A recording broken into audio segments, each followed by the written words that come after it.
Assalamualaikum warahmatullahi wabarakatuh. Selamat bertemu lagi di perkuliahan Forensika Digital atau Digital Forensik. Salam sejahtera untuk kita semua. Bagaimana keadaan Anda? Semoga keadaan Anda dalam keadaan sehat, walafiat, tidak kurang suatu apapun. Pertemuan kita kali ini akan membahas mengenai Computer Forensic Investigation Process. Jadi dalam hal ini kami menitikberatkan bagaimana suatu proses investigasi, pemeriksaan, penyelidikan tentunya di situ yang terkait dengan komputer forensik, ya. Di mana minggu lalu atau di pertemuan sebelumnya kita telah membahas sekitar apa itu komputer forensik, apa itu bagaimana metodenya, bagaimana standar prosedurnya, dan hal-hal lain. Baik, untuk mempersingkat waktu, maka kita langsung kepada slide berikutnya. Baik, kita mulai saja, ya, yaitu di mana ini adalah fase-fase yang terlibat atau yang melibatkan sebuah proses komputer forensik, ya. Jadi fase-fase apa aja yang termasuk di dalam computer forensic investigation, ya, dalam sebuah prosesnya. Jadi pada umumnya kita bisa bagi menjadi 3. Pertama adalah pre-investigation phase atau fase pra-investigasi. Kemudian ya fase investigasinya itu tersendiri. Kemudian fase pasca atau post investigation. Jadi pre-investigation itu kita berarti apa saja yang ada di dalamnya, yaitu di situ adalah deal with task to perform prior to commencement of actual investigation. Jadi ini hal-hal yang kira-kira mempersiapkan apa aja yang harus kita siapkan dalam nanti proses investigasi yang sebenarnya, gitu ya. Jadi sudah ada rancangannya, sudah ada kira-kira. Kemudian involve, ya, sini melibatkan setting up, ya, sebuah komputer forensik lab, membangun forensik workstation, ya, kemudian mengembangkan perangkat investigasi toolkit maksudnya, ya, kemudian men-setup atau meng-create, ya, sebuah atau tim investigasi. Jadi bisa jadi tidak sendirian, ya, walaupun mungkin ada kalanya bisa juga sendirian. Getting approval from the relevant authority, ya, maksudnya ini adalah bagaimana kita mendapatkan persetujuan dari otoritas yang terkait. Apa maksudnya, ya? Jadi di sini kita membuat, selain tadi mempersiapkan perencanaan, ya, di fase pre-investigasi ini, ya, perencanaan untuk nanti di aktual investigasinya sendiri, ya. Jadi di sini juga membuat atau men-setup sebuah komputer forensik lab. Nah, bagaimana kalau misalkan kita tidak punya, ya, contohnya saya sendiri kan, misalkan ya beberapa kali gitu ya melakukan proses investigasi forensik karena saya diminta jadi saksi ahli digital forensik. Tentunya harus berdasarkan proses investigasi forensik itu sendiri, komputer forensik itu sendiri. Saya tidak punya komputer forensik lab tersendiri, ya memang, tetapi saya punya laptop, saya punya toolsnya, perang softwarenya gitu, ada hardwarenya mungkin. Building forensic workstation. Jadi idealnya ya mungkin komputernya tersendiri, ya. Tapi sebenarnya bisa juga Anda misalkan untuk berlatih ataupun menangani kasus yang tidak terlalu kompleks, ya cukup dengan laptop dan software perangkat lunak yang ada. Kemudian mengembangkan investigasi toolkit. Ya, mungkin perangkatnya kadang-kadang harus ada koneksi dengan apa itu kabel USB to apa handphone, kabel USB ke SATA dan segala macam ya. Kemudian juga men-setup timnya. Ya, timnya ini dalam artian kalau memang sebuah penyelidikannya ini kompleks ya. Tapi saya sampai saat ini saya bekerja sendiri sebenarnya.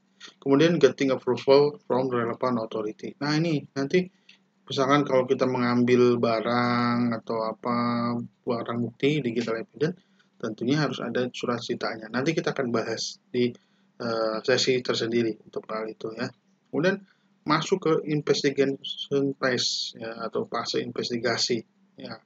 Jadi ini bagaimana kita mempertimbangkan merupakan ini consider as main phase. Jadi fase utama dalam proses investigasi komputer forensik. Di sini nanti akan melakukan proses akuisisi, preservation, dan analisis daripada evidentiary data. Evidentiary itu data yang menjadi barang bukti digitalnya, ya, untuk mengidentifikasi apa namanya source of crime, sumber kejahatannya, ya, dan hal-hal yang terjadi di belakang itu, gitu misalnya. Ini ada barang bukti ini nanti dari situ bisa terungkap siapa orang yang melakukannya, apa motifnya, ya pokoknya panjang lah sebenarnya. Ya, ini karena ini kan sebenarnya detektif digital ya, detektif yang barang buktinya digital ya. Jadi sebenarnya saya detektif juga nih sebenarnya ini. Kemudian post investigation ya.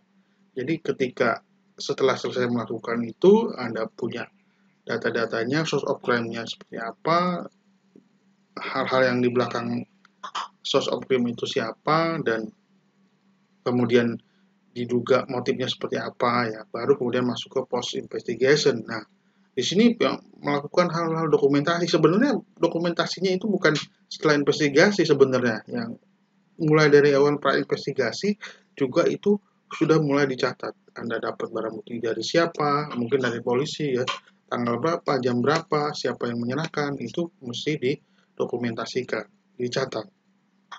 Ya, deal with the documentation all the action undertaken finding during the course of investigation. Jadi selama melakukan proses investigasi, Anda harus melakukan sebuah dokumentasi yang namanya nanti chain of custody ya. Nanti di slide berikutnya mungkin akan dibahas ya. Kemudian ensure, memastikan the report ya, laporannya itu benar ya, sesuai dengan target audinya dan menyediakan adequate and acceptable evidence yang cukup lah ya, bukti-bukti yang cukup yang dapat diterima, barang bukti yang dapat diterima. Nah, oke. Mungkin itu garis besarnya. Nanti akan saya paparkan lebih detail lagi di slide-slide berikutnya. Oke, baik.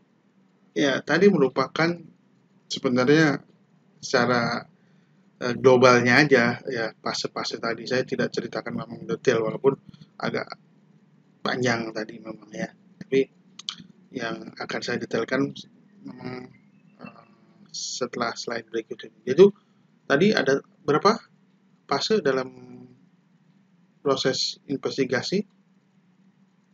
Ada berapa, ingat? Masih ingat? Betul, ada 3.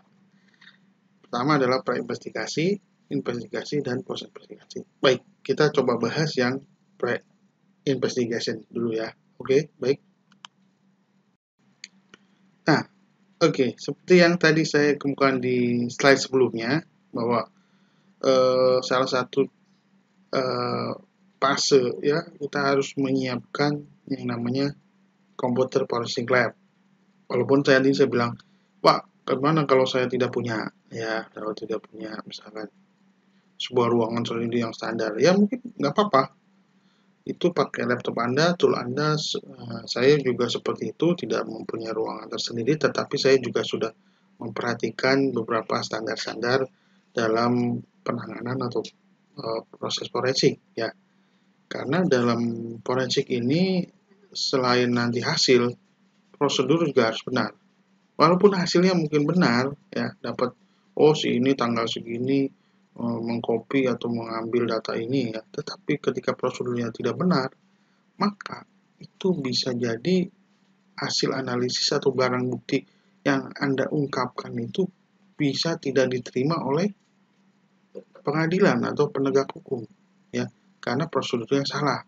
Dan celakanya kalau salah itu nanti membatalkan barang bukti itu menjadi sebuah alat bukti itu menjadi sebuah barang bukti ya. Jadi kita yang namanya hard disk apa itu alat bukti, bukan alat bukti ya. Dalam istilah pengadilan itu alat bukti yang berupa di digital gitu ya. Jadi di sini adalah sebuah komputer forensik lab itu memang lokasinya harus didesain untuk ya conducting misalnya untuk diadakan ya atau ditempatkan ya berdasarkan computer based investigation. Nanti dari sini akan mengumpulkan evidence atau barang buktinya ya. Kemudian instrumen-instrumennya seperti software dan hardware-nya juga atau barang bukti ya tersangkanya seperti apa dan forensik prosesinya itu harus memang sesuai standar ya. Jadi mulai dari perencanaan, terutama di situ ada perencanaan dan anggaran misalkan, kemudian lokasi fisiknya, struktural desainnya, kondisi hal-hal apa yang mempengaruhinya, kemudian work area-nya, pertimbangan work area-nya seperti apa, kemudian keamanan secara fisik ya, maksudnya keamanan bukan secara digital ya, tapi maksudnya ini gampang dicuri nggak atau jangan-jangan nanti malam ada yang kebakaran, sengaja dibakar dan segala macam ya. Kemudian sumber daya manusianya juga mereka dan lisensi biasanya juga sekarang berlaku lab itu ada lisensinya atau ada standar ISO-nya. Nah kurang lebih seperti itu ya. Nah tadi bilang ada software, ada toolkit-nya. Maksudnya toolkit itu bisa jadi perangkat keras, hardware, dan perangkat lunaknya. Contohnya seperti ini ya. Sini ada paraben plus responder bundle. Ini biasanya buat untuk mobile forensik ya. Sehingga misalkan dia tertutup sama sinyal. Ada Dev Spark Disk Imager ya. Ada workstation sendiri, Digital Intelligent Forensic Hardware, BRAD ya. Jadi memang komputer yang didesain untuk investigasi digital forensik. Seperti itu. Nah, selain daripada hardware, tentu juga software berpengaruh ya, akan banyak membantu kita. Kadang-kadang kita tidak punya hardware-nya, tetapi bisa digantikan dengan software. Ya, misalkan untuk mengkoneksikan di hard disk ke dalam ke dalam PC atau laptop itu harus ada namanya USB write blocker. Nah, itu ada hardware-nya, tetapi hardware-nya itu bisa mahal ya, bisa sekitar di atas 1000 US gitu ya. Nah, itu kan tentu kayak seperti saya itu kan agak ya mungkin nggak terjangkau lah ya kalau sebulan cuma satu, ada 2 bulan ada satu kasus gitu ya. Tetapi itu bisa kita ganti dengan misalkan ada namanya software USB write blocker ya, dengan software itu bisa cukup menggantikan. Tapi ada juga yang memang tidak tergantikan dan biasanya versi hardware-nya itu lebih cepat pemrosesan. Nah, contohnya misalkan di gambar di sebelah sini ya. Nah, ini ada password cracking, ada network traffic untuk network forensik, ya ada Recuva biasanya untuk recover ya. Kenapa butuh recover? Banyak sekali data-data atau dalam kegiatan forensik saya ini biasanya juga memerlukan sebuah file recover ya. Kenapa? Ada yang tahu? Kok perlu recover? Abang nanti kalau kita mengerjakan nggak sengaja ke delete? Bukan seperti itu. Tetapi biasanya si tersangka suspek ya, dia mungkin udah instingnya udah mengira ini kalau ini ada, ini bisa jadi barang bukti sehingga dia coba untuk delete. Nah, kita coba untuk pulihkan ya, memulihkan yang terdelay tadi. Nah, itu gunanya biasanya software-software recover. Jadi dipulihkan, di recover sehingga ini bisa menjadi barang bukti gitu. Oke, kurang lebih seperti itu. Nah, yang tidak kalah penting selain hardware dan software yaitu tentunya manusianya, orangnya. Ya, jadi kita harus membangun sebuah tim yang handal untuk sebuah tim investigasi. Ya, biasanya timnya tidak terlalu besar ya. Kenapa? Karena besar itu susah ngontrolnya ya. Timnya itu tim kecil saja. Itu karena kita untuk memproteksi atau melindungi kerahasiaan dalam proses investigasi ya. Jangan-jangan nanti kalau terlalu banyak jadi susah kontrolnya, bisa jadi informasinya bocor. Karena dalam sebuah proses investigasi ya, dalam melakukan proses investigasi itu ya, selama belum ada putusan hakim, kita sebenarnya tidak boleh ngomong kemana ke media massa atau nanti si ini seperti itu ya. Nah, biarlah nanti di proses pengadilan yang akan membuka semua itu. Nah, misalkan biar kita terkenal sebagai ahli digital forensik, wah nanti ada konferensi pers, wah si ini, padahal proses pengadilannya belum. Nah itu tidak boleh. Jadi ini merupakan suatu tanggung jawab dan ya dari tim itu. Jadi sebagai kewajiban untuk menjaga rahasia ya. Kemudian identifikasi tim member ya dan tugaskan assign responsibility-nya ya. Tiap-tiap anggota tim itu mempunyai tanggung jawab masing-masing. Kita berikan penugasan, kita berikan tanggung jawab ke mereka ya. Oh, kamu untuk menangani ini, kamu untuk bitstream copy, kamu untuk analisa untuk yang file-file multimedia dan sebagainya seperti itu ya. Dan pastikan bahwa setiap tim member mempunyai kejelasan ya dan otoritas ya untuk melaksanakan tugas itu. Jadi dia punya suatu kecakapan yang memang kita jelas lah nanti bisa dia kemudian otoritas tersendiri. Kemudian kita juga menugaskan satu orang ya, one team member, satu orang dari anggota itu sebagai lead-nya dari proses investigasi, jadi ada ketuanya. Jadi mungkin saja di bawah ini ada beberapa orang ya, tapi tidak selalu harus seperti ini semua, gitu maksud saya. Tidak selalu dalam sebuah penyelidikan itu, investigasi itu harus semuanya ada seperti ini. Mungkin ada beberapa yang tidak ada, tapi ini adalah satu gambaran bahwa bisa jadi seperti ini. Nah, ada yang misalkan ada fotografer yang mungkin mengambil nanti crime scene. Crime scene itu kalau di bahasa Indonesia kan TKP. Apa TKP? Tempat kejadian perkara ya, seperti itu. Jadi misalnya fotografer nanti mengambil foto-foto di TKP ya, crime scene ya. Kemudian insiden responder ya, dia bertanggung jawab atau bertugas untuk mengukur bagaimana insiden itu terjadi, kira-kira apa sih, jadi mengestimasi sih sebenarnya. Kemudian decision maker ya, ini prosedurnya seperti apa, kebijakannya seperti apa. Insiden analyzer, jadi menganalisa insiden berdasarkan keterangan-keterangan atau bukti yang kejadian tempat perkara tadi.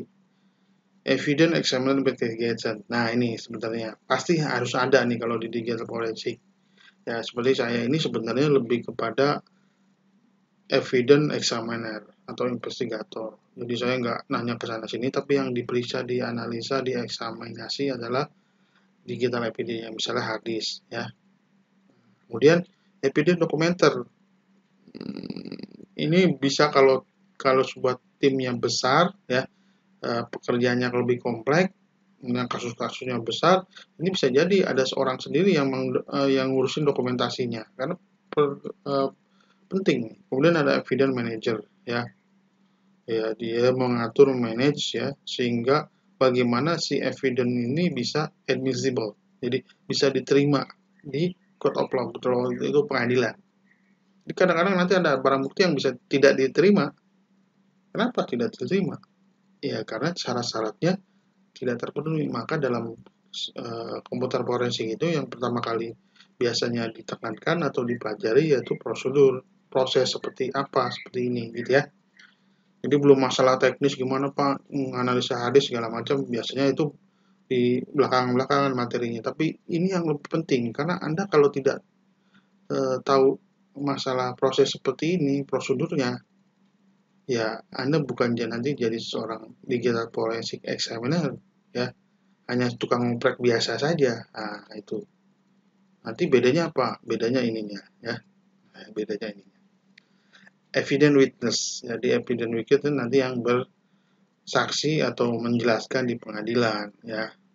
Attorney. Nah, ini mungkin kayak pengacara ya. Kalau dalam pemerintah berarti jaksa. Ya, nanti yang akan melakukan proses penuntutan. Kalau pengacara mungkin melakukan pembelaan ya pada kliennya. Jadi banyak ya, 1, 2, 3, 4, 5, 6, 7, 8, 9. Wah, ada 9 orang paling enggak. Ya, sebenarnya tidak selalu ada 9. Bisa jadi satu ya. Satu. Mungkin fotografer udah dapat kita misalkan dari kepolisian nih foto-foto lagi di TKP seperti ini Pak. Di sini respondernya dari kepolisian. Paling kalau biasanya kita masuk ke evidence investigator, dokumenter, ya manajer juga lah termasuk evidence manager, evidence witness yang nanti bersaksi di pengadilan. Dan itu saya lakukan sendiri gitu, mulai dari evidence examiner, evidence documenter, examiner manager, evidence witness, saksi ahli di pengadilan. Jadi itu bisa dirangkap satu orang, ya buktinya saya gitu ya. Oke, selanjutnya masuk kepada tahap selanjutnya, berarti setelah ini pra investigasi masuk ke dalam. Oke, tadi setelah kita jelaskan pra investigasi, sekarang masuk ke tahap investigasi ya atau fase investigasi. Seperti apa fase-fase di investigasi ini yang sebenarnya ini yang fase intinya ya.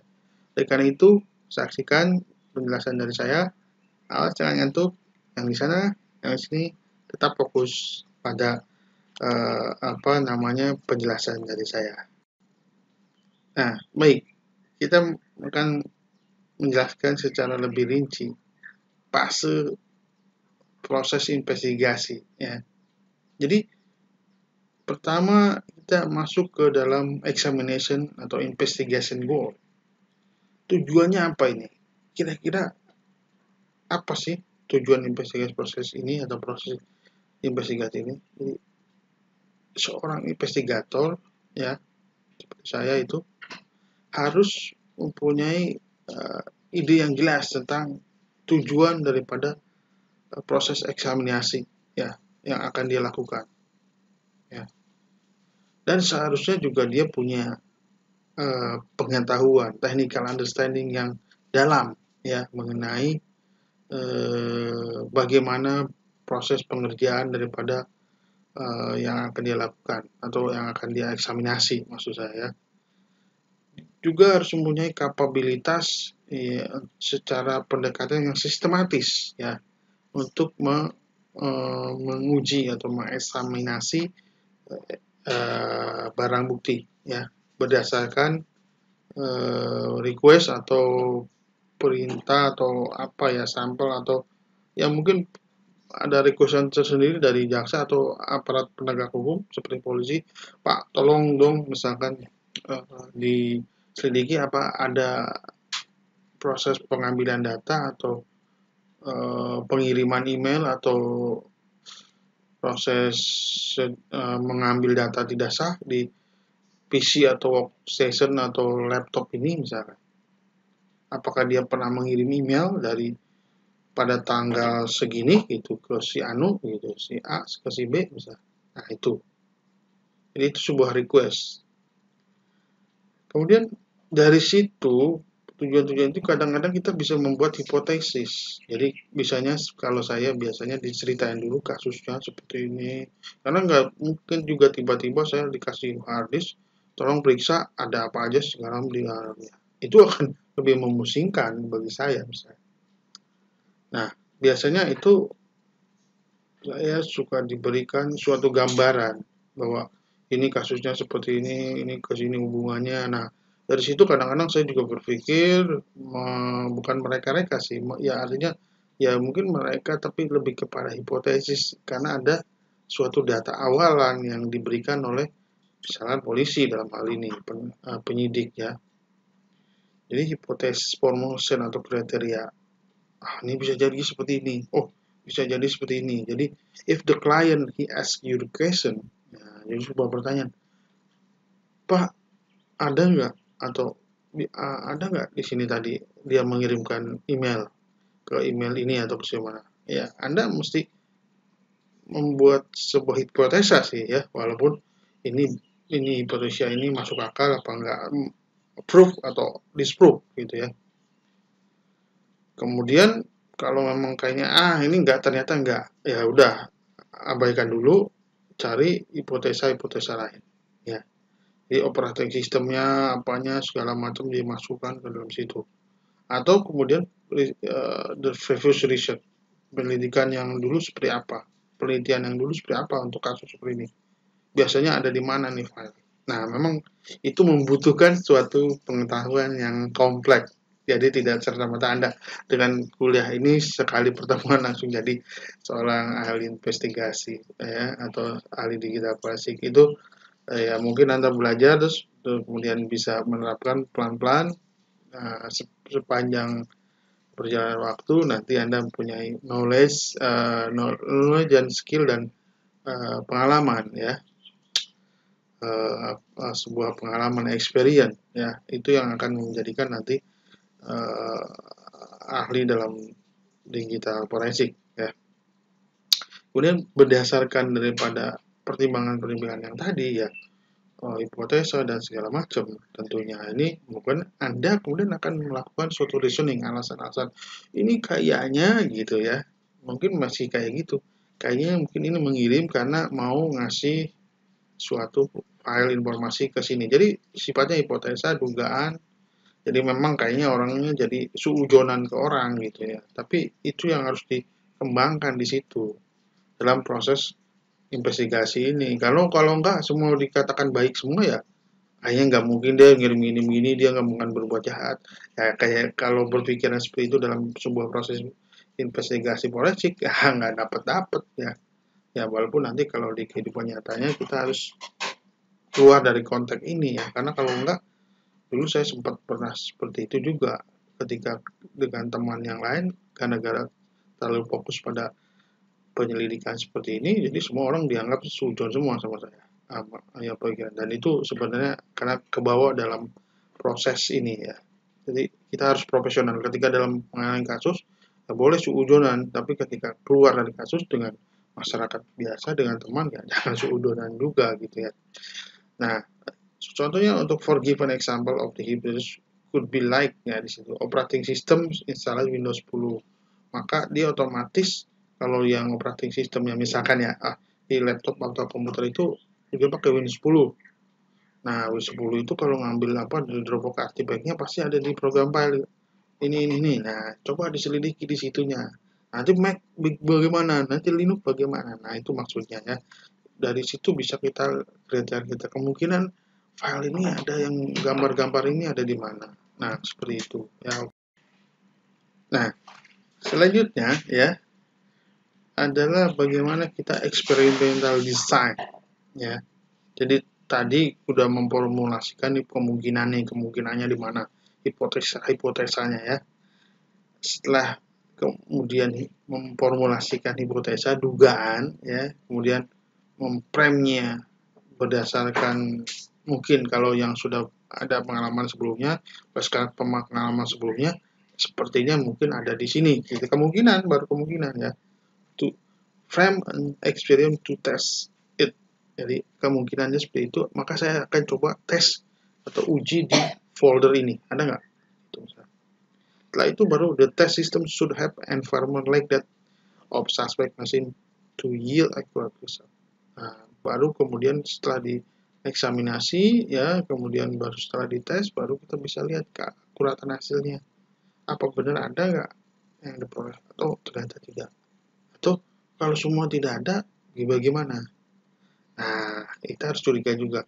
Apakah mungkin terdelete? Ya, kita harus coba ungkap di situ ada nggak file yang bisa kita recover. Karena dalam penyelidikan digital, biasanya apalagi ya yang pelakunya, suspeknya itu orang IT, tidak akan serta-merta gampang mudah menemukan barang bukti, file buktinya. Pasti mereka akan sembunyikan, mereka akan encrypt, mereka akan hide, ya, atau mereka akan delete. Nah, ya. Jadi kita bisa juga melihat setelah itu, dari situ kita masuk ke dalam tahap pakai tool apa ini gitu ya, pemilihan atau penyeleksian tools ya. Ya tadi seperti yang tadi saya bilang, itu bisa berupa toolnya hardware, bisa software, bisa komersial, bisa open source ya. Saya ada juga yang komersial kalau melakukan itu, ada juga yang open source. Terus open source gimana Pak kevalidannya di pengadilan? Ya open source juga diakui, saya pernah melakukan proses penyidikan menggunakan tool bantu open source. Nanti mungkin Anda saya kasih ya. Atau ada yang komersial berbayar pun saya akan kasih ya. Satu tool aja sapinya. Ya, itu harganya berapa ya? $80 apa 50 pada waktu itu. Nanti saya akan kasih ke Anda ya. Jadi Anda beruntung sekali mengikuti perkuliahan ini. Tapi tolong tidak disebar di luar kelas ya. Kemudian design specific purpose for the functionality ya. Ini ada fungsi-fungsi yang sangat luas, satu tool untuk beberapa macam fungsi atau hanya untuk fungsi misalkan mereka saja atau untuk mereka gambar saja, ada yang lebih spesifik gitu ya. It's better consider commercial tool that have greater market value than open source tool. Ya memang pastilah ada keunggulan-unggulan yang tool yang berbayar ya, pasti ada dukungan dan segala macam. Using design to specific purpose. Jadi kalau memang udah ketahuan, misalnya ini untuk merecover gambar ya, pakai tool yang untuk merecover gambar aja, jangan tool yang terlalu umum memang ya. No single tool is inclusive. That's recommended have multi tool. Ya kadang-kadang kita harus combine ya. Ininya pakai ini yang pakai ini, ininya pakai tool ini. Ya seperti itu ya. Using multiple tool. Kadang-kadang dikombinasikan atau dilakukan proses yang berulang. Maksudnya berulang itu di tool A dan tool B. Sama-sama sebenarnya proses, tapi ada nggak bedanya? Kalau memang dua-duanya sama, itu akan lebih menguatkan lagi ketika kita membuat sebuah laporan ya, yang ujung-ujungnya nanti kita presentasi atau kita dipanggil di pengadilan ya. Mungkin saya pernah mengalami juga seperti itu ya, nanti kita ditanya sama pengacaranya atau kita ditanya malah dari pihak jaksa ya. Ya forensik itu seharusnya ya ada validasi ya prosesnya, kemudian biasanya ada NIST, itu suatu lembaga ya yang akan memvalidasi ya komposer forensik toolkit ya, software programnya ini levelnya seperti apa ya, dan biasanya ini metodologi si software itu gimana ya, apa bisa nggak sejalan dengan metodologi untuk mengetes digital evidence ya. Jadi establish a methodology testing digital forensic tool by develop of general tool specification, test procedure, test criteria, test set, and test hardware. Nah, kurang lebih seperti itu. Nah, selanjutnya bagaimana kita mereview hasil, ya, review dan evaluasi daripada hasil. Ya. Review your result from different point of view, dari berbagai sudut pandang. Jadi kita harus mereview hasil dari eksaminasi tadi dari berbagai sudut pandang dan komunikasikan temuan kita kepada klien. Dalam hal ini, kalau saya diminta dari pihak kepolisian, ya berarti saya berkomunikasi dengan pihak kepolisian. Ya, Pak, ke penyidiknya, Pak, ini memang ada sih pada tanggal ini pengiriman data ke si A itu dari si B. Nah, seperti itu misalkan. Jadi dari situ kita akan selalu berkomunikasi dengan penyidik kalau memang dari si penyidik. Tapi kalau kita bisa juga kita diminta dari pihak tersangka. Ya, pihak tersangka juga membutuhkan seorang ahli digital forensik untuk pembanding dengan ahli digital forensik yang diambil atau yang diminta oleh penyidik. Pak, Bapak mau membela yang salah. Nah, bukan membela yang salah dalam konteks ini. Kita kalau memberikan atau menerima ya permintaan dari tersangka, itu bukan berarti kita membela yang salah, tetapi dalam hal ini kita coba untuk membandingkan atau meluruskan duduk perkaranya. Misalkan ini mah sebenarnya bukan melakukan pembajakan copyright, tapi cuma pencurian data, karena dia cuma ngambil data ininya kemudian dipergunakan untuk ide-ide yang lain, bukan untuk disebarluaskan atau diperjualbelikan. Nah, misalkan seperti itu ya, itu tetap bersalah tapi dengan poin yang beda gitu, dengan tentu poin berbeda, pasalnya berbeda. Nah, itu yang saya lakukan. Saya juga pernah diminta oleh tersangka juga dan bersaksi di pengadilan, salah satu pengadilan tinggi negeri di Jakarta ya. Kemudian dari situ baru ada sebuah kesimpulan ya, ada conclusion and opinion formulation, yaitu bagaimana opini pendapat kita, formulasi dan kesimpulan seperti apa. Jadi kesimpulan itu, conclusion itu berarti keputusan berdasarkan atau judgment berdasarkan fakta-faktanya digital evidence. Jadi kita nggak bisa bilang ya keputusannya begini, pasti A itu bersalah sebenarnya karena begini-begini. Tidak perlu. Seorang ahli forensik digital tidak perlu sampai ke situ. Cukup menyimpulkan bahwa memang benar pada tanggal ini, jam segini, terjadi pengiriman data atau pengiriman email atau pengambilan informasi secara tidak sah, misalnya melakukan hacking dan segala macam pada server ini atau apalah. Seperti itu ya. Jadi tidak simpulannya bahwa ternyata si A ternyata memang bersalah Pak karena melakukan pengiriman. Tidak perlu sampai situ. Jadi itu biarkan itu menjadi urusan salah benarnya itu dilakukan oleh pengadilan, dalam hal ini hakim ya. Kemudian pendapat, opini. Ini kan opini is judgment ya. Kalau saksi ahli itu opininya aja, pendapatnya aja itu bisa menjadi faktor pertimbangan judgment atau vonis ya untuk sebuah putusan di pengadilan ya. Tapi opini yang dihasilkan oleh saksi ahli ya, judgementnya itu harus benar-benar berdasarkan fakta gitu, tidak tanpa ada kejelasan atau sesuatu yang bisa dipertanggungjawabkan. Jadi bukan opini-opininya saya kira, sepertinya, menurut saya kayaknya sih seperti itu Pak, ya bukan, tapi berdasarkan hasil pemeriksaan saya pada tanggal segini sampai tanggal segini, mungkin bahwa di harddisk ini atau di handphone ini. Nah, seperti itu jadi harusnya. Jadi Anda memang harus menjelaskan di dalam ini ya secara fakta berdasarkan eksaminasi tadi. Jadi opini konklusinya itu berdasarkan itu, sehingga si hakim juga bisa menjadikan itu sebagai pertimbangan dia untuk memutuskan suatu putusan perkara di pengadilan. Kurang lebih seperti itu ya. Oke, tadi saya sudah panjang lebar menjelaskan seperti apa tahapannya ya. Nah, sekarang jika kita menjadi seorang computer forensic investigation ya, jadi seorang menjadi computer forensic investigator ya, karena orangnya berarti orang. Apa yang harus kita persiapkan? Mungkin di sini kita bisa lihat ya, Anda bisa lihat di sini dari 1, 2, sebenarnya bukan ada 5, tapi nanti ada sambungannya lagi ini karena tidak muat ya.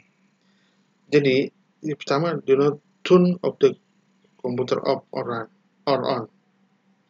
Jadi maksudnya gini, kalau ketika komputernya lagi hidup, biarkan hidup, jangankan mati. Atau komputernya dalam keadaan mati, jangan coba-coba dinyalakan, on kan. Jadi biarkan apa adanya. Jadi saya pernah juga dulu penyidik ceritanya mau menjelaskan ke saya bahwa Pak sudah saya sita komputernya gini sampai ngobrol dia nyala dengan komputernya. Waduh, saya bilang itu Bapak udah susah membuat saya. Kenapa? Kenapa kok susah Pak? Ya, karena otomatis berarti saya tidak bisa mendapatkan kapan terakhir ini komputer dinyalakan. Yang sebenarnya maksudnya. Karena pada saat tadi sudah dinyalakan komputer. Berarti saya tidak bisa memberikan informasi nanti di data itu terakhir komputer itu dinyalakan tanggal berapa tahun. Karena tadi sudah dinyalakan, pasti dapat datanya seperti itu. Atau tidak menjalankan program apapun, biarkan seperti itu. Nah, bagaimana nanti dibuka? Nanti dibukanya berdasarkan prosedural forensik, ya. Jadi seorang expert, seorang ahli digital forensik juga harus mempunyai tool yang pas, ya, dan berpengalaman untuk mencegah terjadinya data formatting, ya. Kayak tadi, saya kan pasti di log komputernya ya, pasti akan ada log terakhir dia nyalakan. Tapi karena si bapak polisi tadi menyalakan di depan saya, maka terakhir yang dinyalakan komputer itu ya tanggal tadi, ya. Kemudian juga kita harus hati-hati dengan static electricity. Mungkin ada di kalangan kita atau orang yang punya elektrik statis, yang kadang-kadang mungkin Anda pernah nempel besi kayak strum, padahal nggak ada strumnya, itu karena elektrik statis. Ya. Jadi nanti ada gelangnya segala macam, atau nanti gimana dia ke tanah dan segala macam. Ya.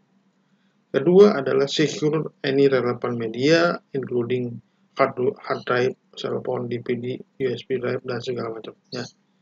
Jadi amankan ini. Amankan maksudnya apa? Hard disk ya nanti tadi jangan ada overwriting pakai USB write blocker ya. Cell phone ya, phone seluler itu bisa jadi kalau tidak dimatikan dia harus masukkan ke Faraday bag. Faraday bag itu kalau kita masukin ke kantong itu ya, semua sinyal keblok.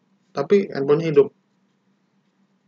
Ya kayak berarti kayak mode plan mode ya, kayak gitulah kurang lebih. Jadi kalau Anda nggak punya Faraday bag gitu ya, nanti ada tas yang khusus gitu, namanya tas khusus. Mungkin Anda search di Google Faraday bag itu seperti apa. Nah, Anda paling nggak harus kalau dapat digital evidence handphone harus langsung ke plan mode, jadi mode pesawat, sehingga nggak ada SMS, nggak ada WA masuk. Harus begitu kalau dalam sekian. Kemudian suspend automatic document destruction and recycling procedure may pertain to any relevant media or use at the time of use. Jadi biasanya ya kita berlogika aja. Suspend ya tersangka biasanya akan coba untuk menghancurkan, mendestruksi dokumen-dokumen ya. Nah tentu kita harus tahu adanya recover segala macam, jangan salah. Kalau orang-orang biasa sih biasanya operator biasa bukan orang IT gampang, tapi ketika orang IT yang melakukan pasti akan lebih effort, kita akan lebih susah lagi ya. Kemudian performing primary assessment, jadi melakukan assessment awal ya of the KMC TKP. Jadi seperti apa TKP-nya? Kalau di robotik ya di TKP-nya bukan di sisi tempatnya, selain di sisi tempatnya mungkin kita lihat rumah segala macam, tapi sebenarnya TKP-nya ada di laptopnya ya. The information you are looking for, the argument level explanation seperti apa. Jadi seperti itu ya. Kemudian once the machine is secure, obtain information about the machine, the peripheral network to which is connected. Nah, jadi seperti apa ya, seperti kelanjutannya seperti apa. Kalau kita udah amankan suatu buah mesin, laptopnya seperti apa, kemudian kita dapatkan informasi dari mesin itu, misalkan colokannya pakai apa. Intinya saya pernah juga kejadian dulu ketika saya diundang untuk akan dari proses penyitaan itu akan mengambil barang bukti, ya kan harus dalam barang bukti digital itu karena perlu penanganan khusus. Jadi nggak bisa penyidik biasa yang belum ada pelatihan segala macam gitu ngambil menyita, karena akan beda. Tadi kasus-kasus tadi mungkin pernah saya ceritakan sebelumnya bahwa itu terjadi. Contohnya dia menyalakan komputer, ya padahal itu nggak boleh ya. Jadi saya pernah kejadian juga ini, misalkan, oh ya saya nanti akan saya sita, tolong Pak Iwan bantu gitu ya. Saya sudah siapkan kabel, misalkan untuk harddisknya saya siapkan kabel USB to SATA dan segala macam ya. Tapi ketika di sana karena saya tidak tahu informasinya dan polisi juga tidak mengasih tahu informasi komputernya seperti apa dan segala macam, apa yang terjadi? Ya di sana ternyata harddisknya bukan SATA, masih ID 40 pin. Jadi saya tidak bawa. Akhirnya ya semua harus diambil satu casing.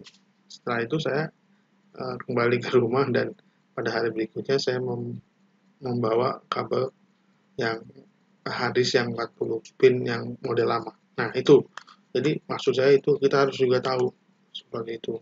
Apa nanti barang buktinya seperti apa kurang lebih. Nah, kita lanjutkan. Jadi tadi bukan ada 5 ya sebenarnya. Ada 10 ya. 10. Nah, tadi bicara apa ya? Tadi bagaimana mengamankan komputernya, bagaimana kita mengestimasi periperalnya, kabelnya apa ya. Yang keenam adalah jika memungkinkan Anda bisa tahu passwordnya gitu. Pak, apa iya kita langsung tiba-tiba dikasih passwordnya sama tersangka? Biasanya susah sih memang. Nah, tapi kemungkinan juga ada bisa. Misalnya gini, tentu yang minta bukan kita, tetapi biasanya polisi, ya penyidik. Penyidik bisa menekan si tersangka misalkan. Kalau Anda tidak kooperatif, yang berikan password berarti Anda tidak kooperatif. Nanti hukumannya tidak bisa dikurangi atau malah diberatkan. Sehingga mungkin tersangkanya takut, jadi dia memberikan passwordnya. Atau passwordnya lagi proses penyelidikan awal. Jadi kalau kalau kalau belum dijadikan tersangka itu baru penyelidikan. Ketika jadikan tersangka itu ada namanya penyidikan kalau di dalam prosedur kepolisian. Ya. Yang ketujuh adalah compile list of name, email address, ya semua informasi ya, email address yang terkait nanti mungkin terkaitnya. Saya sendiri kadang-kadang suka mendapatkan data email semua dari kepolisian juga. Kepolisian mungkin telah mem-BAP saksi-saksi yang lain yang kemungkinan bisa jadi tersangka atau salah satu saksi itu pada waktu itu mungkin diminta nomor HP-nya, emailnya segala macam.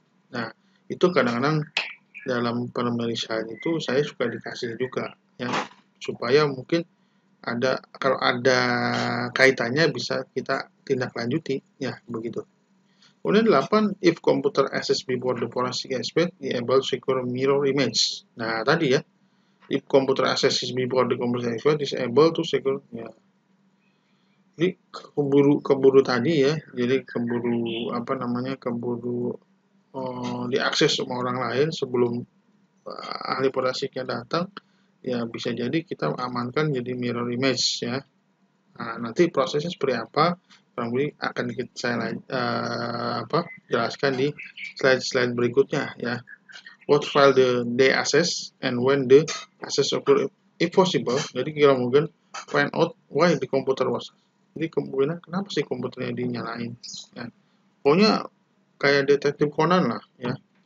Pola pikir kita harus seperti itu kurang lebih.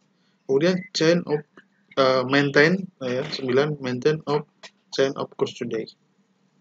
Apa chain of custody? Sebenarnya tadi saya sudah bilang ya, udah mengungkapkan.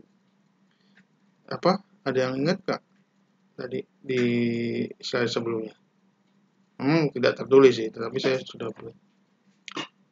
Oh ya, betul. Ya. Ini adalah kumpulan, namanya juga chain ya, rantai. Kumpulan dari dokumentasi ya.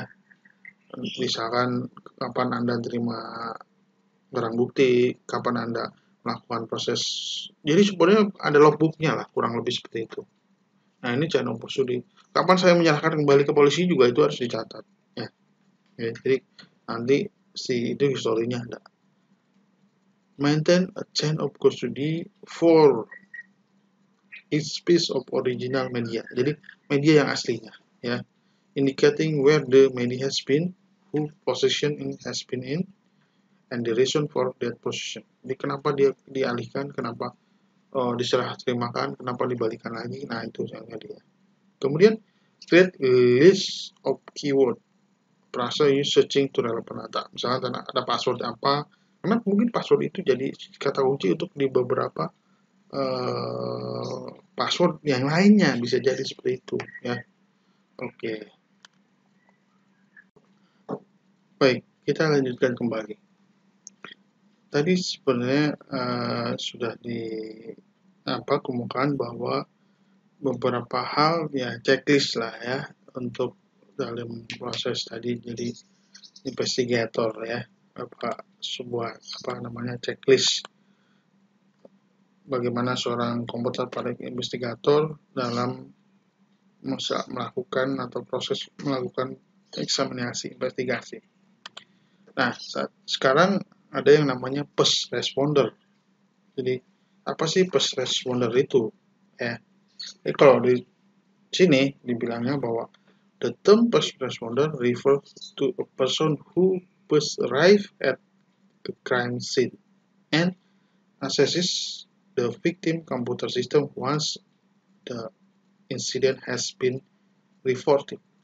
Jadi maksudnya apa ini? Jadi dari penjelasan ini bisa disimpulkan bahwa yang namanya first responder itu orang yang pertama kali datang atau melihat TKP, tempat kejadian perkara ya.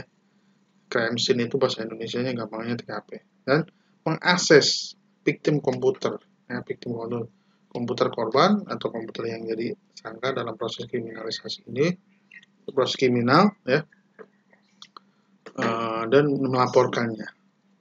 Nah, first responder ini bisa pada kenyataannya di lapangan bisa seorang network administrator, bisa law enforcement officer, polisi datang, atau memang investigating officer ya, atau memang investigator forensik tersendiri, digital forensik tersendiri yang datang ya. Nah, dia itu harus bertanggung jawab untuk memprotek, mengintegrasikan dan mereserving ya, mempersiapkan evidence obtained from the crime scene ya, TKP. Jadi first responder juga harusnya mempunyai pengetahuan yang lengkap tentang investigation proses ya, tapi kenyataannya di lapangan ya belum, ketika first respondernya cuma network admin atau orang biasa, kadang-kadang tidak mencukupi hal ini ya, dan biasanya juga kecuali memang jangan apa-apakan dulu, nanti kami akan mintakan atau akan datangkan digital forensik investigator. Nah, pasti kan itu bisa ya. Pasti dia complete knowledge, punya pemahaman atau pengetahuan yang lengkap terhadap bagaimana proses investigasi dan prosedur di komputer forensik ya, di situ. Makanya should have complete knowledge of investigation and procedure and must investigate the crime scene in lawful manner so that any evidence obtains it admissible in the court of law. Jadi sehingga nanti barang buktinya ini bisa diterima atau diakui oleh pengadilan, kurang lebih seperti itu ya. Oke, baik, kita lanjutkan kembali ya. Nah, tadi kita telah membahas mengenai first responder maksud saya ya. Nah, ini ada beberapa hal yang jadi kesalahan biasanya pada umumnya ya, common mistakes. Ada beberapa kesalahan. Jadi biasanya seringnya ketika komputer crime ya, maksudnya komputer yang di situ telah terjadi suatu tindak pidana ya, kejahatan terjadi, sistem atau network adminnya itu kadang-kadang mengasumsikan bahwa ya kita asumsikan bahwa yang menjadi berperan sebagai first respondernya adalah ya si network administrator. Jadi penting bagi network administrator memahami bahwa dia juga menjadi bagian daripada proses investigasi, misalnya kalau dalam suatu organisasi atau instansi. Jadi yang memainkan perannya berarti first respondernya adalah network administrator ya, yang di TKP-nya. Nah, kemudian the system atau network si administrator itu bisa jadi dia harus mengetahui memang standar-standar bagaimana sebuah prosedur menjadi first responder. Ya, paling nggak punya pengetahuan lah mengenai bagaimana forensic investigation ya, yang basic yang gitu ya, sehingga bisa kita hindarkan beberapa hal kesalahan yang pada umumnya suka terjadi. Contohnya misalkan, pertama, shutting down or rebooting the victim computer. Ya. Jadi begini kadang-kadang mematikan ketika komputernya nyala itu dimatikan. Kan tadi di slide sebelumnya saya pernah menjelaskan bahwa ya biarkan yang hidup ya tetap hidup, yang mati jangan dinyalakan gitu ya kan. Dalam kasus ini kalau dimatikan shutting down atau reboot berarti kan ada volatile data yang hilang. Contoh apa? Ada yang tahu? Volatile dan non volatile? Ya. Volatile itu yang kalau data hilang kalau satu dayanya dia apa? Ya, satu dayanya mati betul. Jadi kalau satu dayanya mati, datanya hilang. Contohnya data yang ada di mana? Di hard disk. Bukan di hard disk. Ya, bagus. Ya itu. Ya, data yang di RAM. Jadi data yang di RAM itu bersifat volatile. Kalau komputernya mati ya datanya hilang semua. Sementara kita tahu bahwa RAM adalah di situ semua proses yang akan terjadi, mau diproses di prosesor, mau dilempar ke hard disk, mau dikeluarin ke I/O, itu pasti di RAM dulu. Nah, ini maksudnya jangan sampai kalau ketika hidup jangan sampai dia mati gitu. Kemudian mengasumsikan bahwa beberapa komponen dalam victim komputer ya, komputer yang jadi korban itu adalah sesuatu yang handal yang bisa digunakan. Padahal tidak ya. Mungkin kalau itu ya hilang, nggak bisa direcover lagi. Nah ini kadang-kadang terjadi kesalahpahaman di sini. No having access to baseline documentation about the victim computer. Nah, kita tidak pernah punya misalkan komputernya itu tipenya apa, ya paling seperti itu. Dia file terakhirnya berapa mega, berapa tera di dalam hard disknya tersisa berapa. Nah itu juga penting. Dan kemudian tidak adanya dokumentasi ketika proses pengumpulan data. Nah, ini tidak ada logbooknya istilahnya ya, seperti itu. Oke, selain itu ya tadi kita juga harus mendokumentasikan electronic crime scene. Jadi kalau biasanya Anda suka menonton film investigasi busur dan segala macam di stasiun televisi swasta, di situ ada TKP gitu kan ya, TKP. Nah, di sini TKP-nya apa gitu. Di sini adalah TKP-nya elektronik TKP atau electronic crime scene ya. Jadi dokumentasikan semua ya, dokumentasi of the electronic crime scene is continuous process during the investigation that create a permanent record of the scene. Jadi kita dokumentasikan semua proses ya electronic crime scene-nya ya secara berkelanjutan ya selama masih proses investigasi ya. Dan ini harus didokumentasikan secara detail dan komprehensif ya berdasarkan waktu investigasi dan kemarin Senin, Selasa jam sekian dan segala macam. Nah, ada beberapa hal yang menjadi poin penting untuk kita ingat dalam melakukan ketika kita melakukan dokumentasi ya electronic crime scene-nya ini.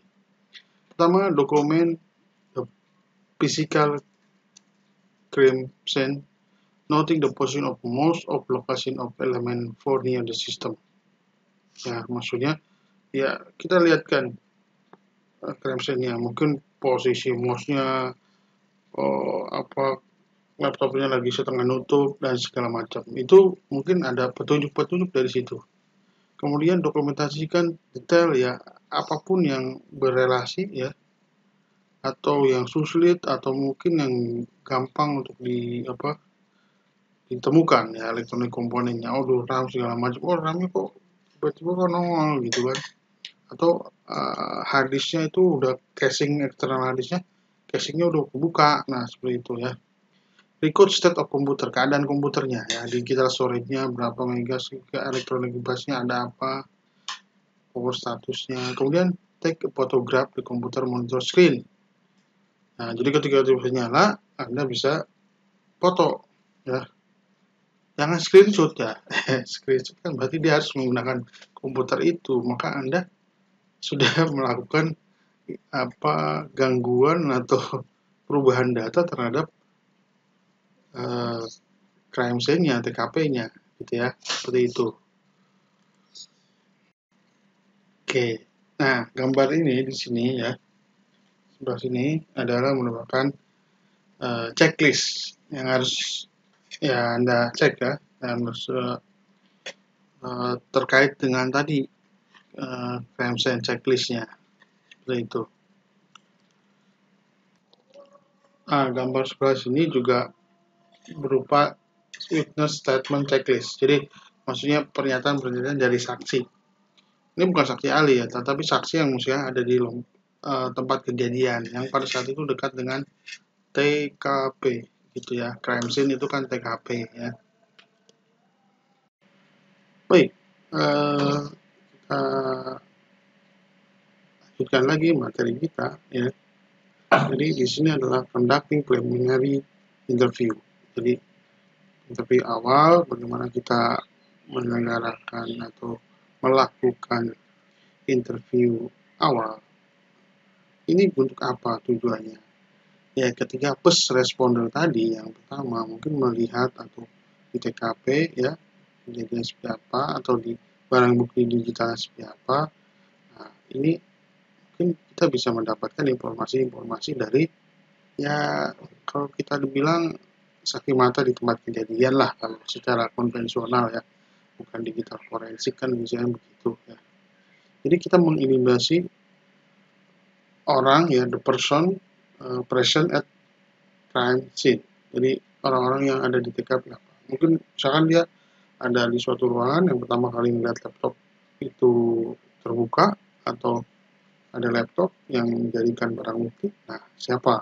Nah, kemudian kita lakukan mungkin interview secara individual ya. Seperti itu. Dia di situ sebagai apa, posisinya sebagai apa, kenapa ada di situ, misalnya seperti itu ya. Nah, ini juga bagian daripada proses investigasi. Yang pertama menentukan apakah si tersangka ya commits ya crime, melakukan commit atau dia violated ya, violated any department policy atau nanti akan kita digali oleh pihak yang berwajib dalam hal ini kepolisian. Nah, kemudian dari setelah dilakukan itu kita berarti bisa mendapatkan bukti-bukti ya dari individu tadi. Jadi misalkan di sini diperlihatkan bahwa ya itu bisa berupa dari webmail dan social network website, account information-nya, kemudian atau ya ini offsite data storage ya, dari storage, documentation ya, automatic application use, kemudian password mengakses, mungkin kita bisa dimintai. Mungkin Anda berpikir bahwa nanti orang mau memberikan passwordnya. Ya, kemungkinan bisa juga kan, misalkan karena dia mau kooperatif dengan kepolisian ya, di sini seperti itu. Nah, dalam hal ini ya, komputer forensik profesional ya, itu memberikan suatu data informasi awal ya seperti itu. Nah, selanjutnya apa setelah ini? Ya, oke, nanti kita lanjutkan di slide berikutnya. Nah, selanjutnya ketika kita di TKP udah tahu, ya, maka kita harus bisa merancang atau merencanakan planning the search and seizure. Pencarian barang bukti. Dan seizure apa?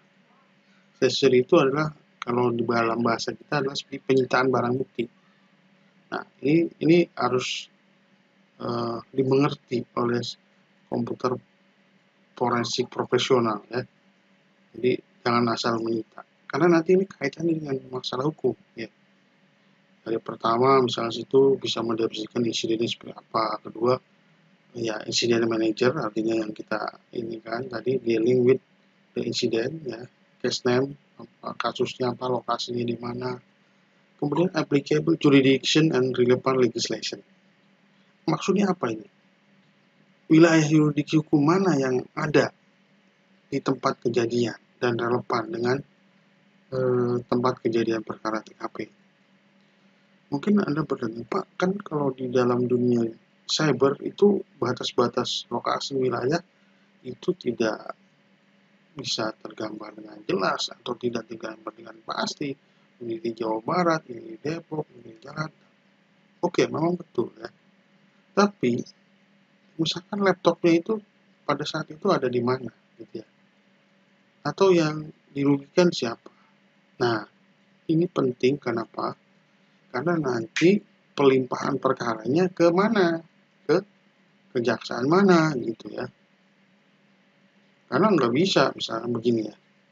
Si tersangka rumahnya di Depok. Kejadiannya ini menggunakan komputer kantor yang di Jakarta Selatan. Pihak yang dirugikannya ada di Jakarta Utara. Misalkan. Nah, kira-kira kepolisian mana atau nanti pelimpahannya ke kejaksaan dan pengadilan mana Anda harus limpahkan itu perkara itu. Kira-kira mana? Depok, Jakarta Selatan kah? Atau Jakarta Utara? Depok, kurang tepat. Oh, ya.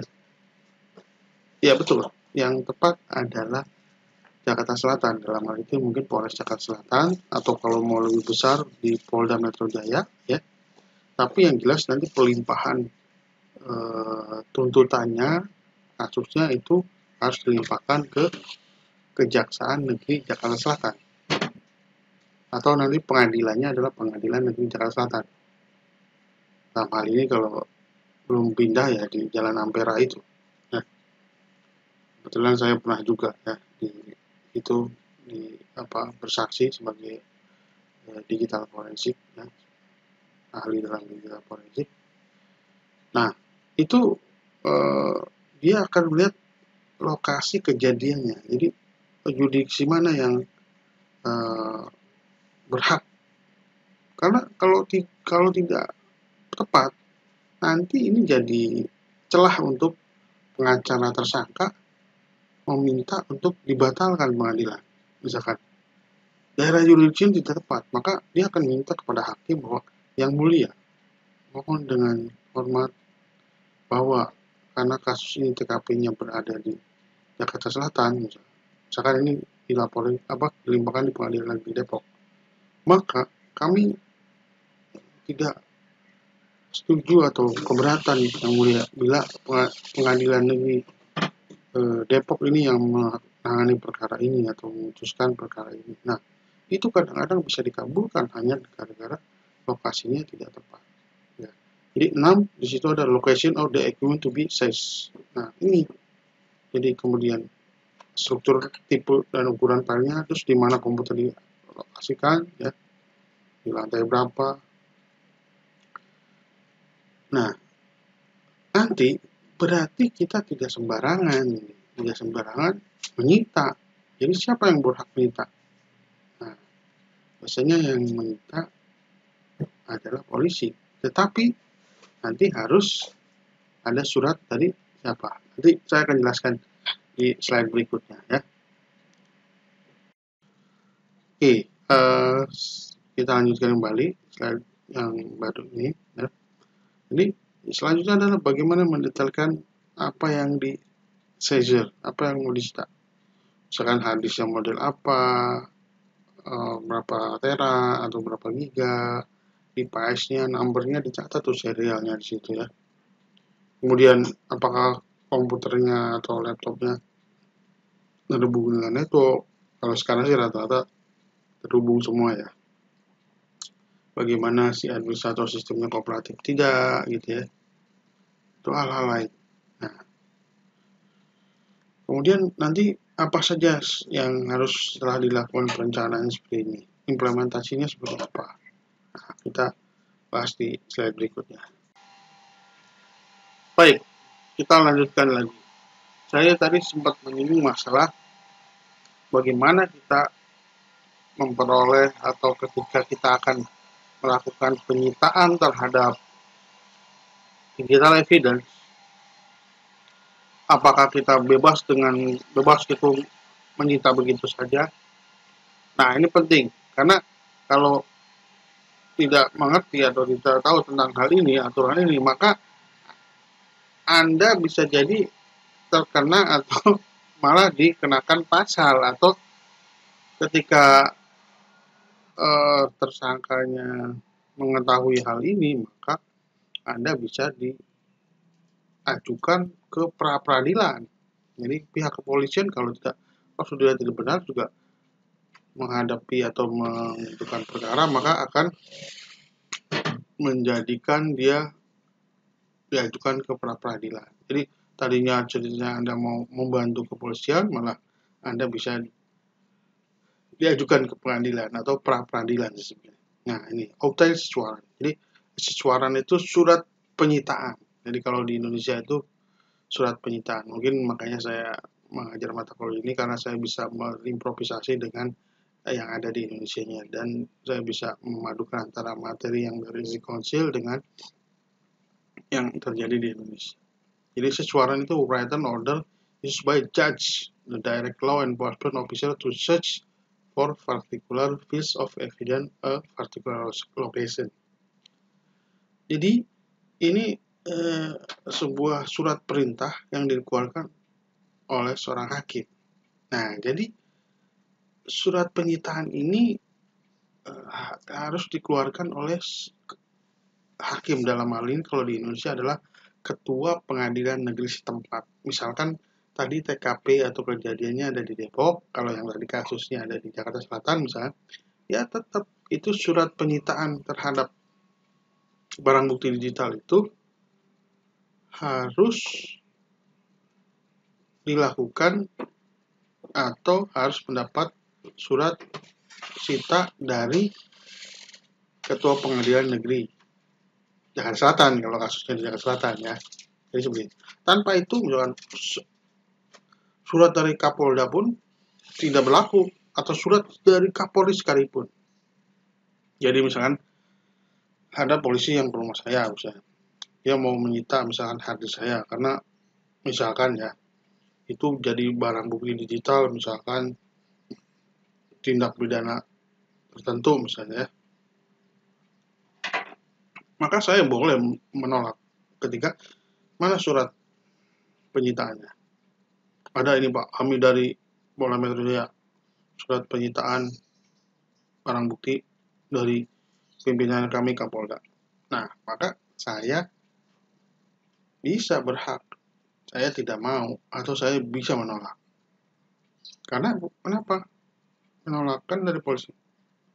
Ya, walaupun polisi, tetapi surat sita itu harus dari ketua pengadilan setempat. Misalkan wilayah yang ada saya itu misalnya Jakarta Selatan, ya di ketua pengadilan Jakarta Selatan. Jadi polisinya harus minta dulu surat perintah penyitaan, baru kemudian boleh melakukan penyitaan.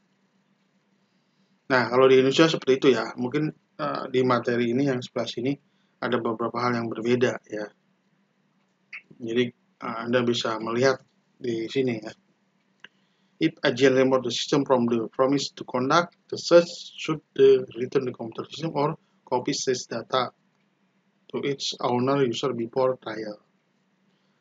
Jadi kalau tidak ada surat itu, atau misalkan hanya dari Kapolsek, Kapolda gitu, Kapolri sekalipun, itu nanti pengacara bisa mengajukan tuntutan pra-peradilan ke tadi orang penyidiknya, tadi polisinya. Mungkin ada yang jadi saksi ahli digitalnya juga bisa terbawa-bawa. Jadi mungkin dalam hal ini harus hati-hati. Nah, dalam dunia forensik ini, jadi seperti saya tadi bilang, tidak harus tahu teknisnya, tetapi ini prosedur-prosedur malah lebih penting ya.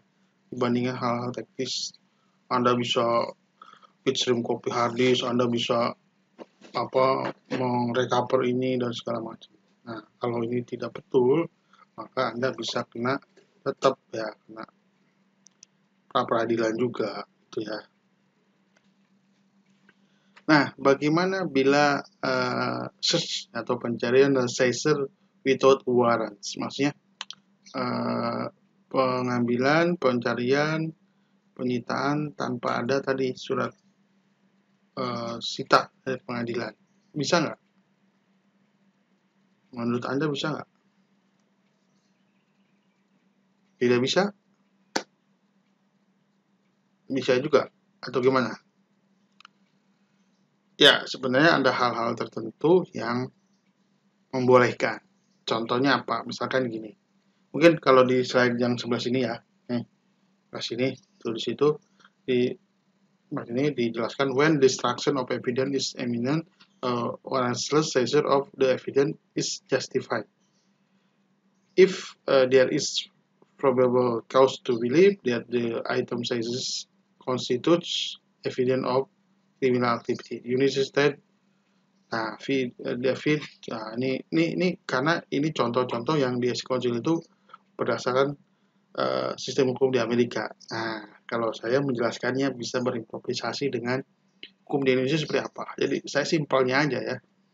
Saya mungkin tidak akan mengikuti yang apa di sini, tapi di Indonesia juga memungkinkan. Misalkan begini, ada kasus Densus 88 misalnya, sudah mengikuti teroris ini dari sebulan yang lalu, misalkan. Ketika dikontrakannya, misalkan di mana Ciputat gitu ya. Dulu kan ada teroris di situ. Dia juga ngikut dekat kosannya dan ternyata datanya setelah melakukan ya penyidikan, ya dia nyamar segala macam, pokoknya ngikutin terus itu, bahwa dia tahu bahwa hari Minggu ya atau Sabtu sore akan ada peledakan bom misalnya, ya. Nah, di Jumat itu udah tahu nih habis Jumatan, wah ternyata di sebelah kosan saya ini teroris gitu ya misalnya, seperti itu. Nah, ini Densus 88-nya kan nyamar. Nah, jadi ketika dia tahu gitu, dia langsung gerebek, dia langsung ambil sita tuh laptopnya, supaya dia mau ngebom di mana segala macam bisa tahu kan dari situ data-datanya. Biasanya kan seperti itu ya. Nah, kalau ngikutin yang tadi, ini kan cuma sore nih, udah keburu sore nih atau malam Sabtu gitu ya, tahunya. Dia malam Minggu mau bom di mall mana gitu, yang banyak keramaian. Nah, kalau ngikutin tadi, prosedur tadi, berarti kan harus minta surat dari Pengadilan Negeri Tangerang Selatan, misalkan Ciputat ini ya. Nah, pengadilan kan bukanya hari Senin gitu. Apa iya dia harus nunggu dulu hari Senin, sementara nanti bom akan meledak malam Minggu. Nah, ini bisa ya, bisa dilakukan hal-hal semacam ini. Tapi kalau tidak terlalu urgent seperti kayak kasus seperti ini, itu tidak boleh. Ya. Kan dia kan tidak akan, misalkan kantornya tidak akan pindah gitu ya, macam atau kemudian, nah itu bisa juga seperti itu. Nah itu khusus perlakuan-perlakuan seperti itu ya. Jadi ada hal-hal yang bisa disampingkan. Nah, oke, selanjutnya bagaimana kita mengumpulkan physical evidence, artinya bukan digitalnya. Ya, kita akan fokus ke digital sih ya, tapi kan ada fisiknya. Misalnya hard disk tetap ada fisiknya, kabel komputer itu ada fisiknya, walaupun datanya data digital ya, yang ada di storage, yang ada di RAM, seperti itu. Nah, sebenarnya ini juga kita harus bisa mengumpulkan electronic device-nya. Yang jelas ini kabel-kabelnya apa, nanti butuh apa, di situ ada contohnya physical evidence, removable media, storage, kabel, publication, computer equipment, peripheral ya, semuanya sih di situ. Ya, itu memang dikumpulkan nanti untuk dicek datanya, terutama di storage gitu ya. Nah, selanjutnya setelah dapat kita penyitaan ya, bagaimana langkah selanjutnya itu collecting and preserving electronic evidence. Ya, electronic evidence ya. Yang akhirnya nanti kan jadi sumber digital evidence. Ya. Di kuliah pertama yang pakai Zoom itu kan saya memberi kasus ya, yang komputer di lab itu dicuri, itu apakah masuk ke nanti penyelidikannya digital forensik atau konvensional ya, penyidikan di. Nah, itu kan bukan digital forensik. Tapi dalam artian ini electronic evidence-nya kan tetap ada fisiknya, hard disk, storage ya gitu. Jadi when an accident is reported, computer assume the fact of incident. Jadi kalau ada kita melihat, oh ada suatu kejadian di mana merupakan komputer ada bagian dari insiden itu ya. Kita pertama kali adalah dan yang harus dilakukan adalah bagaimana mengamankan atau menyita komputer itu dulu, karena kan takut dimodifikasi datanya segala macam ya, atau di delete. Biasanya tersangkanya akan berusaha untuk menghilangkan barang bukti ya, di mana the crime scene TKP ya seharusnya investigate ya, suatu di cover gitu ya, ada garis polisi lain segala macam ya. Kemudian yang ketiga, piece of evidence on the crime scene should be first photograph, dipoto. Jadi makanya ada butuh fotografer ya. Keempat, all collected, semua dikumpulkan, evidence-nya harus ditandai, dikasih tanda. Ini yang berapa, ini berapa, ini berapa, ini dari mana gitu kan, ada di labelin gitu ya. Kemudian marking of evidence should, jadi dari mulai yang paling akhir sampai paling awal gitu ya. Kasih ini jam berapa dapatnya, ini di mana. Nah, itu penting sekali semua. Yang keenam, evidence should be identified, recorded, traces, baged. Jadi sampai ada kantongnya tersendiri ya. Saya mungkin di sini belum menyediakan ya. Saya sempat juga ada foto untuk di apa namanya tempat untuk naruh harddisk sendiri ya, seperti itu. Nah, jadi gini ya. Ini adalah gambar di sini menunjukkan bahwa proses itu ada metodologi ya, pendekatan untuk computer forensic investigation. Jadi langkah-langkah ini harus Anda ikuti sehingga prosedurnya dari mulai ada first response ya, respon yang orang pertama search and seizure tadi, penyitaan, kemudian bagaimana mengkoleksinya. Nah, selanjutnya ada bagaimana mensekurkan, mengamankan evidence ya, mengamankan. Kemudian dari situ udah diamankan, baru diakuisisi datanya, akuisisi, kemudian dianalisis. Tentu dalam analisis itu hasil dari eksaminasi ya. Kemudian ada namanya evidence assessment, mana yang layak untuk ditampilkan, maksudnya bukan ada yang sembunyikan, tapi mana yang relevan, evidence mana yang relevan, data-data mana yang relevan dengan kasus tersebut gitu ya. Dari situ mulai dilakukan dokumentasi ya, artinya dokumentasinya sebenarnya dari awal, tetapi maksudnya dokumentasi untuk persiapan pelaporan ya.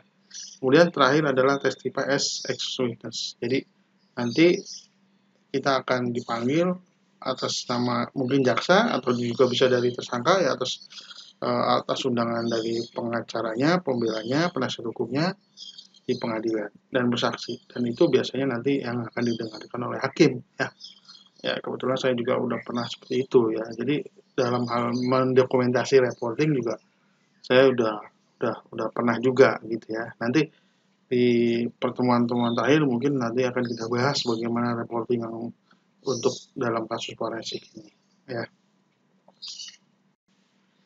Nah, di slide sebelumnya penjelasan terdahulu saya sudah menyinggung masa chain of custody. Apa sih chain of custody? Chain of custody pada dasarnya adalah sebuah legal dokumen ya, atau catatan sebenarnya, catatan, urutan catatan yang mendemonstrasikan progression of evidence. Jadi dari kita terima, kita analisa, itu nanti diserahkan ke siapa, itu ada catatannya, semacam logbook lah. That is a travel from original evidence location to forensic laboratory. Sebenarnya tidak hanya forensik laboratory ya, sampai nanti bisa jadi diserahkan kembali ke kepolisian, karena bisa jadi tidak langsung di laboratorium forensiknya Barreskrim gitu, bisa jadi ke kita diminta ke saksi ahli.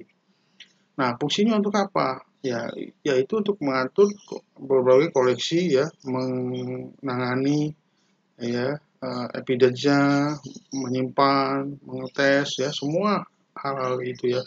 Kemudian mengamankan, safeguard again dari tampering. Tampering itu suatu modifikasi yang merubah barang bukti ya, atau substitution of evidence, atau mengganti malah ya, nggak hanya merubah, mengganti. Jadi harddisknya bukan harddisk itu lagi ya, mereknya sama tapi ternyata bukan harddisk itu lagi ya. Jadi mendokumentasikan step-step langkah-langkahnya apa. Dalam chain of custody juga harus bisa mengidentifikasi sampel kolektornya, sampel description-nya, tipe, number ya tadi, seperti tadi ya. Hadisnya kalau hadis tipe apa, kalau press tipe apa, semua ada dicatat itu. Ini penting sekali sebenarnya. Sampling data, lokasinya sesuai mana. Oke, kira-kira itu ya tentang chain of custody. Saya rasa ini mungkin udah tidak terlalu sulit untuk Anda mengerti ya. Nah, ini contoh seperti chain of custody ya. Ya, ini ada, nah itu kan ada tanda itunya ya, ujung bulatnya kadang-kadang dikaitkan pakai benang ya. Mungkin kalau kedokteran forensik itu biasanya dikaitkan ke kaki mayatnya. Tetapi untuk digital forensik ya bersama barang hadisnya, prestisnya atau yang evidence yang digitalnya ya. Oke, nah ini mungkin seperti ini ya gambarnya. Ya. Itu dalamnya hadis, biasanya dia buat anti statiknya ya, seperti itu kurang lebih. Nah, selanjutnya langkah selanjutnya adalah setelah tadi mengamankan seperti apa, sampai dibungkus seperti itu gimana. Langkah selanjutnya adalah data acquisition. Jadi bagaimana mengambil data dari digital evidence. Nah, oke. Seperti apa detailnya mari kita saksikan di slide berikutnya. Nah, baik. Ini merupakan ya, atau slide di samping saya ini sekarang ini adalah slide yang terpenting dalam materi perkuliahan kali ini. Dan Anda harus memahami itu. Mungkin yang lain boleh lupa, tapi ini jangan sampai lupa. Karena ini yang akan menjadi dasar atau harus dipegang oleh seorang komputer digital forensik profesional. Apa tulisannya? Ada yang mau bisa baca? Apa? Original evidence should never be used for analysis. Ya, artinya apa? Barang bukti atau ya bukti asli seharusnya, bukan seharusnya, malah sudah seharusnya tidak pernah atau tidak boleh digunakan untuk menganalisis atau memeriksa. Pertanyaannya, Pak, gimana orang kita mau meriksa ya barang buktinya itu kok nggak boleh dianalisa? Nah, ada tekniknya ya nanti. Jadi begini, kita lakukan suatu bitstream copy, semacam cloning. Saya bilang semacam ya, bukan cloning, karena agak beda cloning dengan bitstream copy. Nanti ini saya cuma memudahkan aja kalau saya jelaskan bitstream copy apa, Anda belum tahu ya. Nggak semacam cloning. Jadi kalau Anda punya digital evidence 1 tera, minimal Anda punya satu harddisk kosong juga 1 tera untuk bitstream copy. Nah, hasil bitstream copy-nya ini yang Anda boleh analisis ya. Jadi selama ini saya tidak pernah memeriksa barang bukti. Kenapa kok nggak boleh? Kenapa nggak boleh? Ada yang tahu? Takut rusak, takut kena virus ya. Betul, salah satunya itu. Kalau kita kena virus ini barangnya hilang atau rusak, atau yang jelas ketika Anda mengotak-atik tuh barang bukti di asli, ada satu data yang pasti sudah Anda rubah. Apa kira-kira? Pak, saya nggak ngerubah apa-apa, nggak ngebuka, cuma ngelihat doang. Di Windows Explorer gitu, filenya apa. Nah, itu dia. Anda ketika melihat di Windows Explorer, berarti Anda sudah merubah data. Yaitu apa? Last access. Last access time sudah berubah. Berarti Anda telah merubah barang bukti. Merubah barang bukti bisa disamakan dengan merubah atau ya bukan menghilangkan, tapi merubah hadis tadi berarti merubah barang bukti. Merubah barang bukti berarti Anda bisa kena pasal. Waduh, bahaya dong. Iya, bahaya. Nah, jadi jangan sampai ini Anda yang slide ini lupa nih sampai pertemuan selanjutnya harus ingat ini. Ya, yang tadi bolehlah lupa sedikit. Ini nggak boleh lupa. Jadinya Anda mau membantu pihak penegak hukum, ternyata Anda bisa dikenakan pasal gara-gara salah prosedur. Makanya ini penting prosedur dalam digital forensik. Anda jago hacking, Anda apa? Oke, nggak apa-apa. Tetapi ketika prosedurnya salah di sini, nggak main-main. Anda bisa kena pasal. Betul ya. Nah, jadi ya saya berisiko juga kan. Ya, saya kan pernah cerita bahwa saya untuk ya beberapa kali lah, saya tidak bilang sering, beberapa kali juga saya membantu pihak Polda Metro Jaya, terutama Direktorat Kriminal Khusus, barang bukti ya, untuk barang bukti ini. Sebagai saksi ahli bicara di pengadilan juga pernah, sehingga ya resikonya tinggi ya, seperti itu. Oke, kita lanjutkan slide berikutnya saja. Nah, ini yang tadi saya maksud. Kita harus menduplikasi data, mengimaging, ya, mengimaging, make duplicate of the correct data so as to trace of the original. Jadi kita duplikatin, ya, menduplikat, ya, data yang telah kita kumpulkan di evidence tadi, ya, sebagaimana kita dari original evidence-nya. Ya. The data should be duplicate bit by bit, artinya bit stream, ya, sehingga sama. Bedanya copy folder sama di Windows Explorer dengan bit by bit gimana? Jadi saya umpamakan gini, kalau copy itu pasti dari hard disk atau dari laptop ke hard disk eksternal atau apalah ya, jadi pasti dia akan copy. Di kopinya itu belum tentu sama ya dengan track dan sektor yang ada di hard disk originalnya. Mungkin minggu depan kita membahas masalah storage ya, akan kita bahas track sektor kayak gitu ya. Karena penting juga di dalam di digital forensik masalah storage. Jadi bit by bit, namanya bitstream copy. Saya umpamakan gini lah ya. Anda tahu rak sepatu? Ya, kurang lebih seperti itu.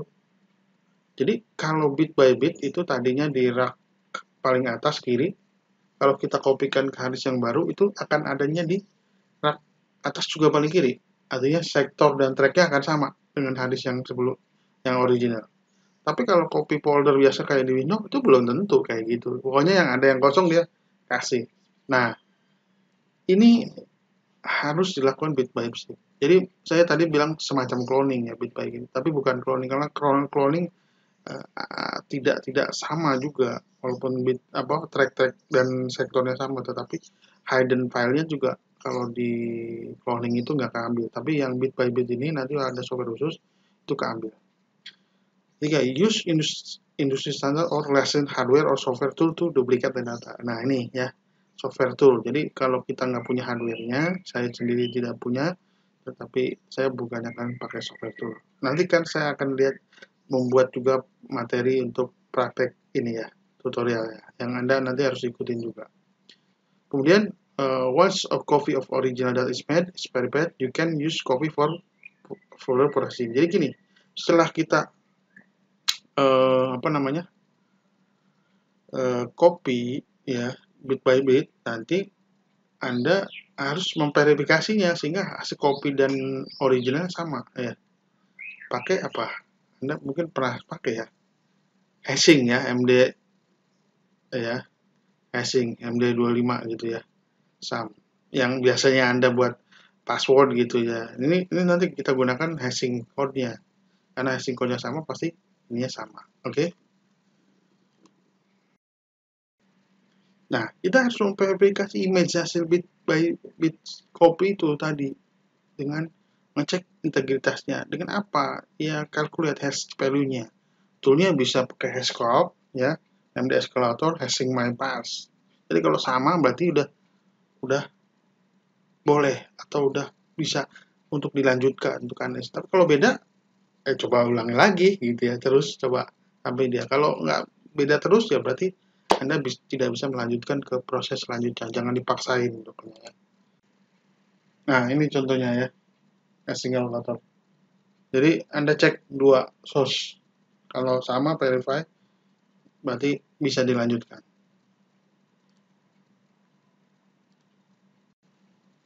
Oke, nah kadang-kadang kita juga melihat data-datanya kok nggak timbul ya, atau bisa jadi datanya memang sudah di-delete, dihapus atau hilang kena virus dan sebagainya. Oh, biasanya sih sengaja dihapus oleh tersangkanya. Nah, oleh karena itu kita perlu software-software untuk merecover data ya. Banyak sebenarnya software untuk merecover data ya. Nah, sebelah sini slide ini ya, Anda lihat ini. Ini contoh-contoh saja, mungkin lebih banyak lagi software untuk recover data, delete plus, recover my file, recover, dan segala macam ya. Nah, selanjutnya ya, setelah di Vision Copy, nanti sudah diverifikasi antara yang original dengan yang duplikat, hasil Vision Copy-nya, hasil imaging-nya, maka kita lakukan data analysis. Ya, bagaimana nanti analisis akurat datanya menggambarkan nanti kesimpulannya seperti apa.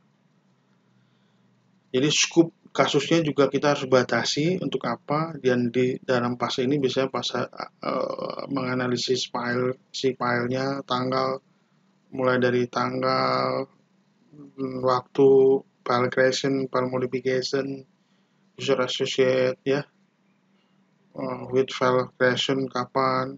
Jadi ada itu, minimal itu dulu, karena dari situ petunjuk bermula ya. Kemudian diurutkan by relevansinya, ini kaitannya dengan sini, ini kaitannya dengan apa gitu ya. Nanti oke, tahap selanjutnya adalah tahap terakhir, yaitu ketiga, ada post investigation phase. Apa tahap post investigation phase itu kira-kira? Ya, tahap investigation atau tahap post investigation maksud saya ya, adalah mulai dari evidence, documentation, reporting, dan testify sebagai saksi ahli ya. Apa sih sebenarnya? Jadi setelah ini kita melakukan evidence assessment sebenarnya. Nah, evidence assessment yaitu jadi begini maksudnya. Jadi digital evidence should be truth assessed with the respect to scope of the case, determine the course of action.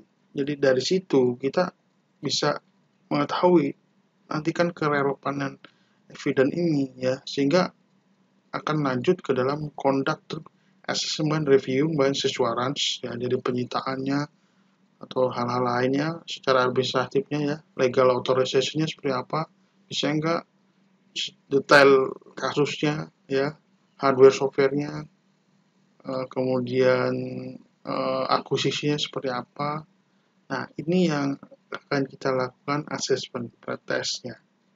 Ya, tadi setelah dianalisis, apakah ini kayak gini cukup meyakinkan atau cukup menjadi kuat untuk sebagai barang bukti yang menguatkan dakwaan kalau kita dari pihak jaksa, atau barang bukti untuk meringankan ya dakwaan kalau kita dari si tersangka atau dari pihak pengacara atau penasihat hukum dari tersangka gitu ya.